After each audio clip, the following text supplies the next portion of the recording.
আলহামদুলিল্লাহ ওয়াকাফা বিল্লাহ। আজকে আমি আপনাদেরকে অত্যন্ত গুরুত্বপূর্ণ একটি হাদিসের আলোচনা শোনাবো। তা হলো, যে ব্যক্তি তওবা করবে পশ্চিম দিক থেকে সূর্য উদয় হওয়ার পূর্ব পর্যন্ত, যে ব্যক্তি তওবা করবে ওই ব্যক্তির তওবা আমার আল্লাহ কবুল করবেন, গ্রহণ করবেন। সুবহানাল্লাহ। কথাগুলো আমি বলি নাই। মুসলিম শরীফের 2703 নম্বর হাদিস।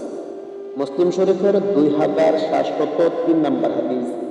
ইমামুল আম্বিয়া রাসূল পাক সাল্লাল্লাহু তাআলা আলাইহি ওয়াসাল্লাম বলেছেন, যে ব্যক্তি সূর্য পশ্চিম দিক থেকে উদয় হওয়ার পূর্বে তওবা করবে, আল্লাহ রাস্তায় ফিরে আসবে, আল্লাহ পাক রব্বুল আলামিন তার তওবা কবুল করেন। সুবহানাল্লাহ, সুবহানাল্লাহ, সুবহানাল্লাহ। তওবা শব্দের অর্থ হচ্ছে আল্লাহর কাছে ফিরে আসা। তওবা শব্দের অর্থ হচ্ছে নিজেকে অনুতপ্ত করা।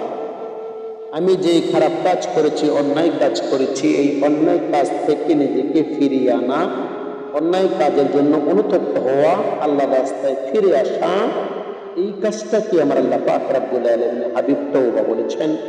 আমাদেরকে ইমামুল আম্বিয়া রাসূল পাক সাল্লাল্লাহু তাআলা আলাইহি ওয়াসাল্লাম বলেছেন, তোমরা বেশি বেশি করে তওবা করো, তোমরা বেশি বেশি করে তওবা করো। তওবাকারী হচ্ছেন হাবিবুল্লাহ, তওবাকারী আল্লাহ তাআলার বন্ধু। আমার নবীজি বলেন, তোমরা বেশি বেশি করে তওবা করো।